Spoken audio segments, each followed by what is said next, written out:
So what's going on, toxic gamers? Welcome back to your local gaming news channel, because apparently a lot of gamers are not happy. In other words, a lot of gamers are not looking forward to it. In other words, gamers are pissed. Gamers were anticipating these disasters, but actually people are talking about PlayStation 6 already. We're gonna talk about it. GTA 6 gameplay stuff, Black Ops 7, aka the Call of Duty 2025 already, ladies and gentlemen, already. And I know tons of you guys would be looking like this. You'll be like, hey, who asked? I mean, oh my god, bruh. It'll be what it be, man. Shout out to all of you guys for the amazing tips and the super thanks on the channel. Thank you guys so much for that. You do not have to like the video, you do not have to subscribe. First of all, check this out. We're gonna talk about GTA 6, Call of Duty, and all that good stuff. Wait for it, roll it. Will also help with its ambitions. So going forward, it's looking like Sony's focus is players, which is something Microsoft has been focused on as well. For Sony, it's about their ecosystem now as opposed to just one box. And to me, that doesn't mean they're going to follow suit with Microsoft in everything that they're doing. To me, that means they're trying to get as many people as possible into their ecosystem, which moving forward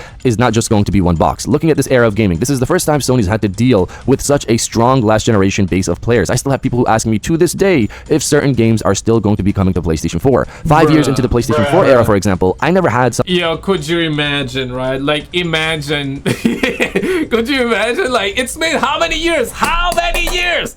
5 years, damn it. 5 years. And we still gonna be getting games on the last gen console. Listen, man. PS4, I love the Sony Pony 4s, okay? The Sony Pony 3 has to be my favorite consoles of all time. PS3, that is. And I'm sure, like, some of you also had the Xbox 360, the PS3, right? That console era was amazing, okay? Nothing can beat that. Hopefully PlayStation 6 will beat that, because certainly PlayStation 5 and the Xbox Series X ain't beating it. Where are the games? Where are the games? And people are like, hey man, can a brother get it on PS4? Because yeah, bro, we're lacking games right now.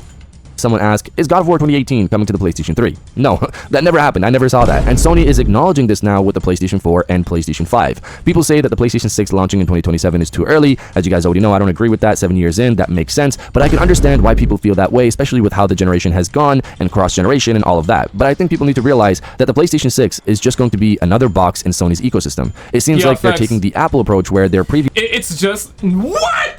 Nah, man, come on, man, say psych, bro. Nah, we do not want the Apple approach here. Pump the brakes, son. Because knowing Apple, bruh, these suckers, if they follow Apple, bro, they're gonna drop a garbage ass update for PS5, and they're gonna lower down its performance. Just like how, you know, every time a new iPhone, allegedly, whenever a new iPhone comes out, they drop an update. How many of you feel that? One in the comments if you feel that. I mean, it's bigger than just the conspiracy at this point. But they drop a new phone, and they drop one of those updates on the previous, for the previous iPhones. And guess what? After you download it, magically your iPhone becomes slower. Right, so if they follow that, nah, man, these suckers can get mama with that crap, man. We don't want that, son. These products are entry points into their ecosystem. So for example, say in 2029 you get a PlayStation 5 for $250, hopefully, and it's not more than that, and that gets you into the Sony ecosystem, the PlayStation ecosystem, that will potentially shift you over to getting a PlayStation 6 or their handheld, or of course getting you into microtransactions, online subscriptions, and all of that stuff that Sony wants to push on people. You also have the PlayStation Portable 3 or PS Vita 2, and again, whatever you want to call this thing. This will be another way Sony tries to get players into their ecosystem, people who want that handheld personal experience and don't care about the home console. You see this on PC. People who want to get the Steam Deck, or even people who don't really play on PC, get a Steam Deck to try to play some of those PC games. This will potentially get people who are not mainly PlayStation players to get a handheld. Could you imagine, right, like in the future, we're like, hey man, so what's the roadmap for microtransactions like? Yeah, okay, new console, yeah, we want to know about the new console, but what the microtransactions roadmap looks like, bruh. I swear to God, bruh. Gaming, oh my goodness, bro. Gaming needs to, I mean, these game developers, these gaming publishers, motherfucking gotta stop, okay? We demand games. We demand better games. And yes, previously he was talking about, 7 years, it feels odd. Basically, some people are feeling like, and I've read your guys' comments too, and a lot of you guys also are saying that it feels way too early to talk about PlayStation 6, and I agree with you. But objectively speaking, not really. Why? Because, like, you know, every PlayStation, they drop it, give or take, around 7 years. We had PS4 2013, PS5 in 20 2020. And now we're halfway through 2025. So it's, yeah, like by the end of this year, it's going to be 5 years. And generally speaking, we start getting leaks 2 years prior and a year before. They start like teasing it officially, right? And then like 8 months before the release, they start doing like those big ass like reveals, show us like the console, get us moisturized, get us all like, you know what I'm saying, right? So yeah, like next year, by the end of next year, I wouldn't be shocked if they officially reveal the console, and then like midway through 2027 we get a big ass like reveal of the console. Not even like midway through, probably like early 2027, if PS6 is supposedly coming out by the end of 2027. Now it could happen where it comes out in 2028 instead, but it's very realistic. I mean, realistically speaking, it's gonna come out by the end of 2027. It just happens to be why we feel it that it's coming out way too early, or it feels way too early. Simply put, we're getting older, and also there hasn't been tons of those so-called next-gen PlayStation 5-esque or Xbox Series X games, right? Like yeah, God of War Ragnarok, pretty good, but like it doesn't. But that game was on PS4 too, so it doesn't. You know what I'm saying? Like you could have played that on PS4. Spider-Man 2, yeah, it was not on last gen, if I'm correct, or if I'm not mistaken. But still, it's not like crazy shocker, right? So yeah, the graphical leap between PS4 and PS5 isn't insane. It's good. I mean, God of War Ragnarok and Spider-Man 20, yeah, the latest one, right? Minus the woke crap, which people actually complain about once we figured out the Sweet Baby Ink. Minus all of that, underneath it all, like graphically, purely speaking about graphics, it's pretty solid. No complaints there, but it's just that it doesn't, you know what I'm saying? Like there isn't like that big of a leap. So, and outside of that,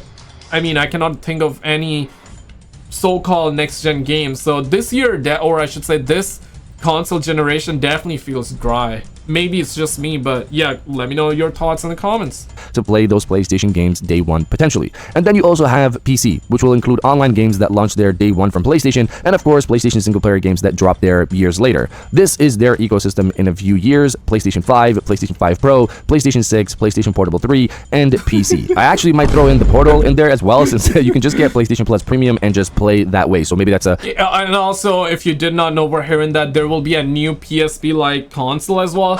Not like that PS5 handheld that came out and basically catfished us all, right? But we're hearing it's gonna be like a real, like a PSP from the 2006 or the 2007s, you know, that era, right? Or the PS Vita. Yeah, exactly. So we're gonna get a solid one this time around. We'll see. We'll see. A cloud set of gamers that just want to get into play those games on cloud, and they don't mind the slight latency. It's no longer just a focus on one box. This is what I'm seeing. And if you're enjoying the video so far, hit that subscribe button and join our growing community on our way to 150,000 subscribers. Okay. If you're enjoying, by the way, guys, if you're enjoying, PS6 game updates. Now diving into the second story of the video, new PlayStation 6 game updates. There are two stories here, two games I want to cover, so let's dive into the first one. Reading from PlayStation Lifestyle, the first PlayStation 6 console exclusive game is all but confirmed, if a statement by its developers anything to go by. Although we didn't expect Kojima Productions' visit to not target the PlayStation 6, it was widely assumed that the game would be a PlayStation 5, PlayStation 6 cross-gen title. Already? What the hell, bro? Where are the games? Where are the games? Where are the games for PS5 and Xbox Series X? Oh my god. However, that might not be the case after all. Hideo Kojima recently gave an interview to a French magazine in which he confirmed that Physint will take at least 5 years, if not more. That means the game won't be launching anytime before 2030 at the earliest. I've had so many offers since I left Konami with serious conditions to develop games in my independent studio, Kojima said. 2030.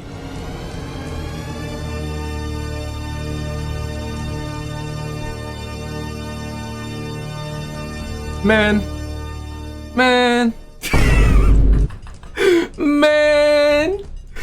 Yeah, it's over. It's over. Then what about GTA 7? We gotta talk about GTA 6, but what about GTA 7? Right? At this point, it probably won't even come out till 2040 though.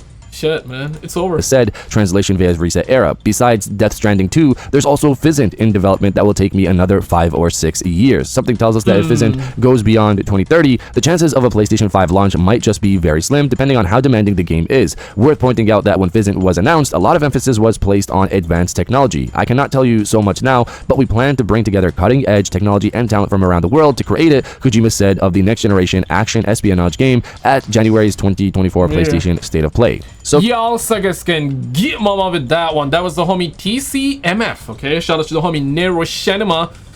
We got Call of Duty 2025 might be doomed already is the title, and Activision are milking everything out of the franchise.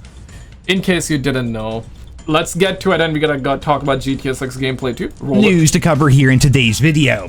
Now, this news may be perceived as good or bad, depending on how you want to look at it, because I'm sure some of you may really enjoy this kind of a thing, whereas others are going to absolutely hate this, and we also have some details about how absurdly Activision have been milking Black Ops 6, so without further ado, ladies and gentlemen, let's just go ahead and jump right on into it. So, a while ago, it was leaked that Call of Duty 2025, otherwise known as Black Ops 7, will be expanding upon Omni movement in a number of ways, alongside new animations and changes to the body shield mechanic. Wall running and wall jumping will reportedly be coming to the game. This has been confirmed by several leakers and industry insiders, with the Ghost of Hope claiming that... Yeah, I'm not even mad, I'm not even happy, I'm like, I got no opinions, honestly. But I still got an opinion, though.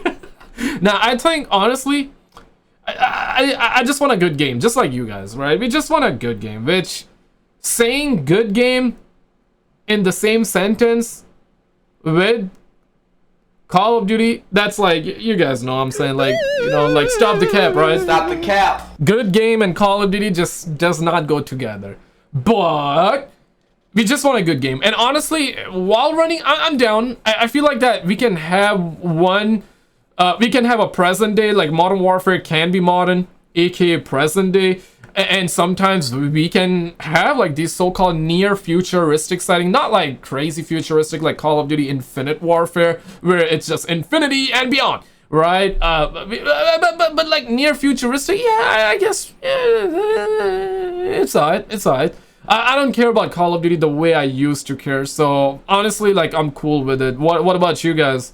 Like, I know if you care too much, either you're gonna look this as a W or an L. I'm like in the middle. I'm like, hey, if it's a good game, it's a good game at this point, bro, because honestly, wall running in Black Ops 7 will look a bit more like this as compared to what we had back during Black Ops 3. So a bit slower, maybe a bit more realistic, but still, at the end of the day, we're still talking about wall running returning to the Call of Duty franchise. Well, today, leaks have started to appear on social media showing what this wall running might look like, and here is going to be that footage. So here we can see the player with no weapon equipped, interestingly enough. We have wall running on Black Ops 6 before GTA 6.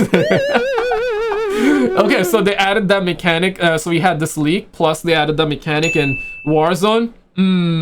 So this is more than just a leak at this point. It's more like a confirmation, right? That at least they're working on something like this. Now the question is, will it actually make it to the game? Chances are high, because if they're working on it, then yeah. But it still can get cut. But this is more than just a leak, because it's a mechanic that they're working on and they already implemented. I guess this, yeah, okay, makes sense then. Running alongside the buses here in Warzone. Now, exactly how they're doing this, I really have no idea. I mean, it could be a mod, it could be something that they create on their own and they're posting it to TikTok for clout, or it could be something that they found within the Call of Duty HQ, since everything and anything is essentially just buried under a pile of code in there, and eventually it's going to be found by the player base. Whatever the case may be, this may, and I stress that word here, may very well be the wall running that we see within Call of Duty 2025. I imagine we're still going to be able to have our guns out while we do this, because that's just a very Call of Duty mechanic, and it also looks like the player was not able to jump from one bus to the other without touching the ground. This also doesn't really show the length at which you can wall run. I mean, if it's meant to be mildly realistic, then it probably won't be much further than the length of these buses, but even then, the very notion of having this mechanic in Call of Duty 2025 is going to be divisive for the player base, because on the one hand, some people love movement here within the COD franchise, and this of course will add quite a bit to that. But on the other hand, with skill-based matchmaking already being cranked up to infinity and people already just butt sliding around everywhere, to throw in wall running like this on top of that is just going to make the game feel more chaotic and even more cracked out. Yeah, and the game is probably, skill-based matchmaking algorithm is probably going to be calculating how many times you wall run, because if you wall run a lot, it's going to match you up with sweats or people that wall run a lot. In other words, you're going to be match made with your clones. Like, yeah, so that's where the game gets boring, and also people feel like that they are you know what I'm saying, people just want to relax and enjoy the game. But with skill-based matchmaking you cannot. Now I do believe that skill-based matchmaking has a place in the game. Hear me out guys, hear me out. Skill-based matchmaking has a place in ranked mode, or they can have skill-based matchmaking in the very beginning. For example, they can have it in public matches, but from rank 1 to, let's just say, rank 25. I mean, honestly, they can even keep it to like prestige 1, some crap like that. But once you have reached that level, the public matches are completely normal and random, like they used to be, like they should be, instead of the algorithm manipulation. Like, nobody likes algorithm manipulation except for the people that are not good at the game, which, I mean, listen man, if you're not that good in the game and you want it, I feel like that, yeah, you should have it. So this is why I'm saying rank play, it can be in rank play, and also we can have skill-based matchmaking in public matches between rank 1 to maybe 25, or maybe till prestige. So if you're not that good of a player, well, you're gonna be protected by skill-based matchmaking, and by the time you reach level 25, or let's just say prestige 1, if we want to go in the extreme route, then you can gain experience, you can gain like knowledge about the maps, the controls and the movement and all that. And once you are decent enough, then you know what, you're gonna be thrown in a random lobby where sometimes they're gonna be match made with complete noobs, and other times they're gonna be match made with like G Fuel drinkers. In other words, the guys that never sleep, that play the game 24/7, that are sweating their balls off, that do not even scratch their balls. I mean, pause. Bruh. Yeah, exactly, right? So it's gonna be purely random, and therefore the more you play, the better you're gonna get, and you're gonna actually notice that you're improving as a player. Because with skill-based matchmaking, the better you get, the worse you do. So in other words, yeah, the game discourages you from becoming a good player, because, and you cannot even tell if you're getting better, because you're gonna do worse and worse. I guess that's one of those indications of doing better, because if you're a good player, then you're gonna play worse. So if you're playing worse, or if you're finding your lobbies harder, then bingo, I guess you're a good player, because then that's why skill-based matchmaking is clipping your balls in the game. What we see here seems to be a combination of maybe like Titanfall movement meets Black Ops 3 movement, and the argument might be, hey, you know, we had wall running back in Black Ops 3 and that wasn't so bad. But that's just it, man. Like, that was Black Ops 3. That game came out in 2015, roughly 4 years before skill-based matchmaking took over.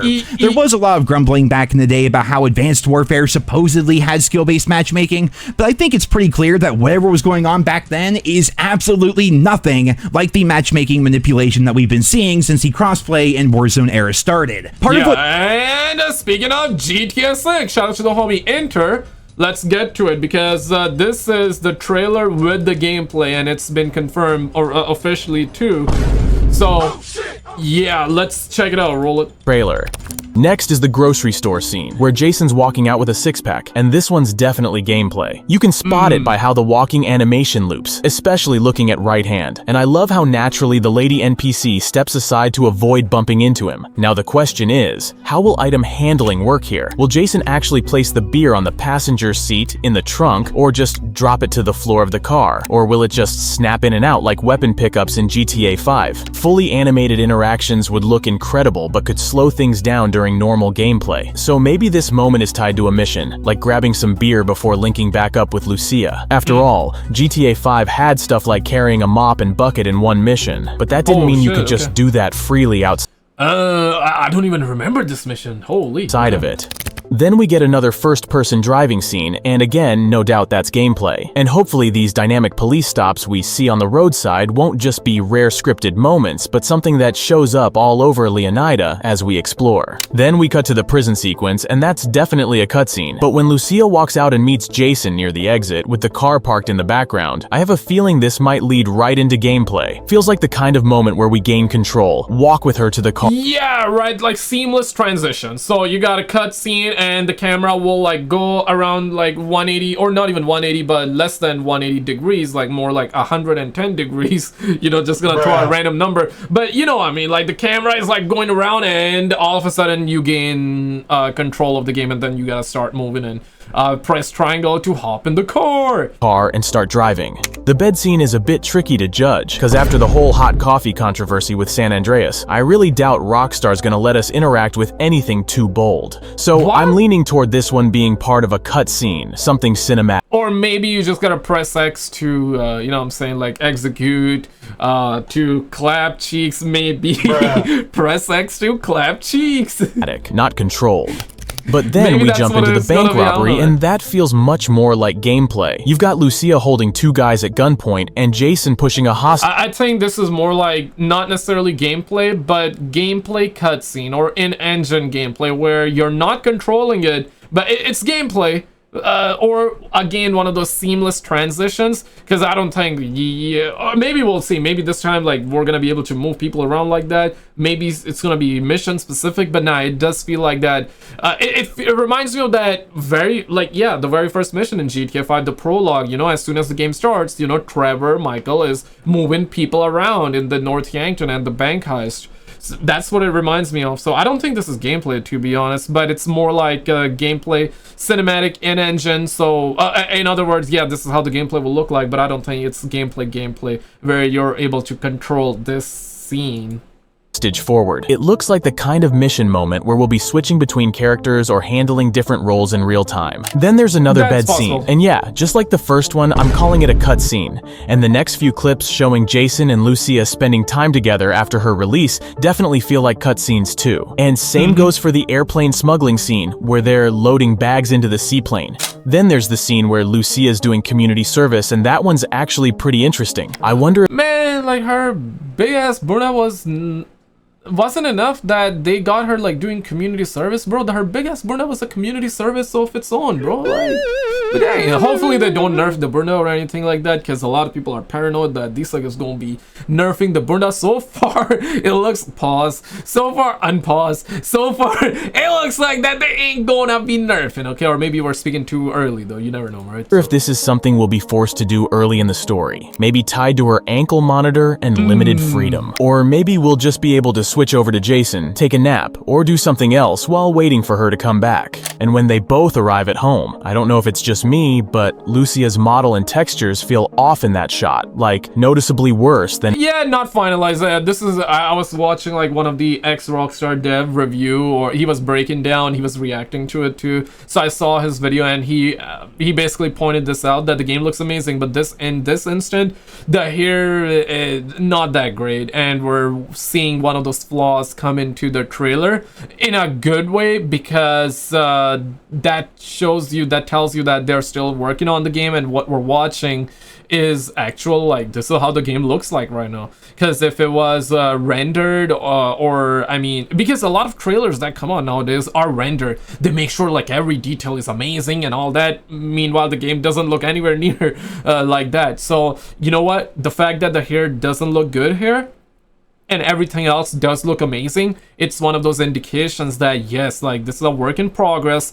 but this is how the game looks like right now. So in other words, hey, it's amazing, because the entire trailer with some gameplay aspect in it is pretty good. It's looking pretty good, and apparently the game is gonna be this good, and by the time it comes out, probably gonna be even better. So by the time the game comes out, the hair would be I think so, hopefully. Well, and in other scenes, her hair especially, it looks blocky, the texture's flat, no individual strands, and it kind of blends together, almost like the quality we saw in trailer 1. So I'm guessing Rockstar might have been working on this trailer over a few months, and some scenes are just using older builds of the game. Anyway, this whole scene looks like it's from a cutscene, no doubt about that. The bar scene is definitely a cutscene, but that doesn't mean bars won't be explorable outside missions. Rockstar knows a lot of us were disappointed that after GTA 4 we couldn't enter bars in 5, so I'd be surprised if we couldn't walk into them whenever we want. Then there's the yacht scene, and yeah, the one with the absolutely unhinged jiggle physics. That whole thing looks like a cutscene too, especially the way Lucia spins around to show off her outfit. That little twirl. Yo, everybody that complained about a female character, they were like, oh, bruh. But we didn't even heard anything from those seconds, man. We didn't even hear that. But I mean, people complaints were like, hey man, the game is gonna be like crazy walk, and we still don't know. It can be, guys. It really can be. But based off of this trailer, it seems like that. Even if it is, it's not gonna be too crazy woke like, you know, Dragon Age or Assassin's Creed Shadows of the BBC or Pause or, you know, those sort of games, right? Like, it seems like that it's gonna be pretty much realistic. It's gonna be alright, and I mean, and ultimately that's what people want. People just want a good game, man. People just want a good game, and hopefully they don't change Jason into a they them or Lucia into a they them midway through the game, because if they do that, oh man, Twitter, X, gamers online will be going crazy, and YouTubers will make thousands and thousands of videos on it, myself included. Yeah, we're gonna have some to talk about, but I man, you know, one good game, bro. Like, that's all what I want, and that's what people want. Just one good game. Forget about all that. Just give gamers a good game to play, and some other game can do that crap, and we can complain about it, and we can get angry over that stuff, right? We can get angry, but let us have one good game, bro. Simple as that. But did you see this video though? Yeah, if not, click on this video on the screen right now, because the stuff that she was caught doing, crazy, man. It's a crazy world. What else can I say? Check it out, and I'll see you right